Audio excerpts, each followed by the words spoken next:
sur la route en contrebas. Voilà, c'était à cet endroit exactement. Là. Donc t'es ready to rock.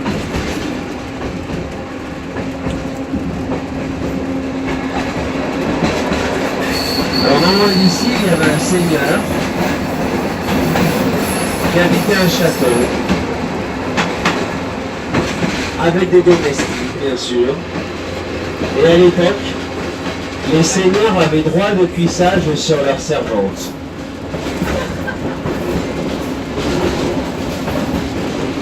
Là ici, le viaduc de Germanange, ou de Bapère, avec la Dore. Et c'est la dernière fois que nous la verrons sur le trajet aller.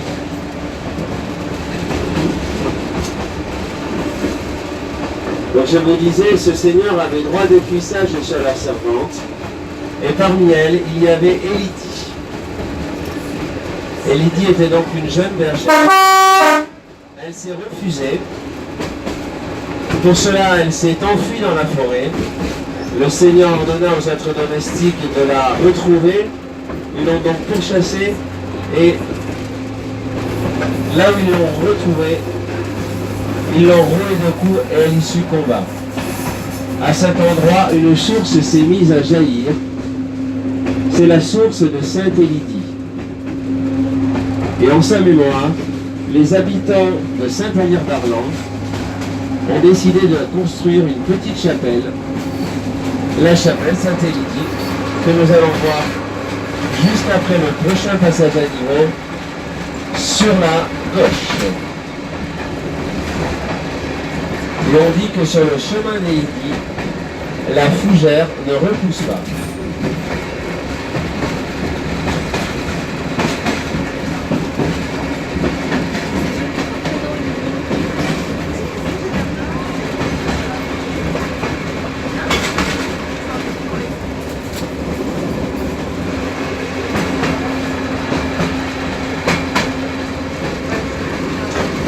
La chapelle Sainte-Élydie sur la gauche.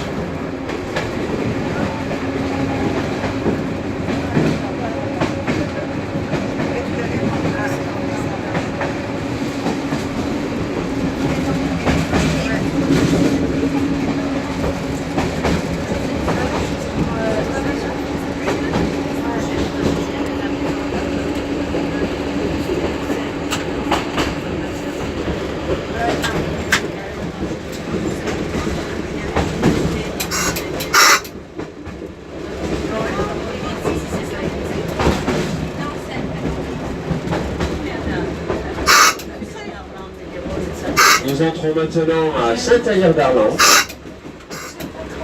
Saint-Alyre d'Arlan qui était la deuxième gare de France en transport de bois en 1920. Il a transité ici plus de 1200 wagons de bois par an. Ce village comptait jusqu'à 1000 habitants, 180 aujourd'hui. Et il y a eu même jusqu'à 6 scieries. Oui. Et une des spécialités d'Arlan, Saint-Alyre d'Arlan, était la potellerie. Alors la potellerie, c'est la fabrication des poteaux télégraphiques. Donc les troncs de bois étaient alignés sur le sol. On leur plantait dans la base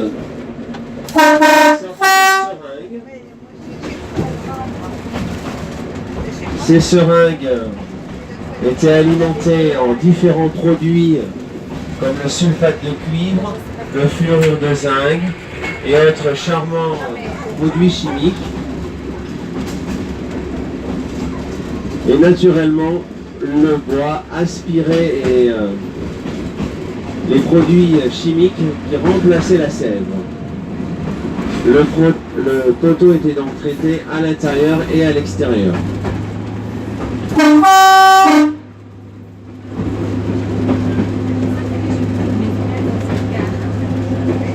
Vous avez un vestige de cette activité de potellerie à la sortie du village. On l'aperçoit difficilement depuis le train. Mais si vous passez par la route,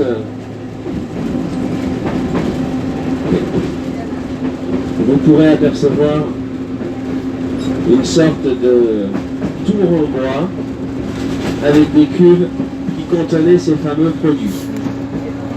mais qui a une importance capitale, puisqu'il nous permet de passer actuellement du Puy de Dôme à maintenant la Haute-Loire.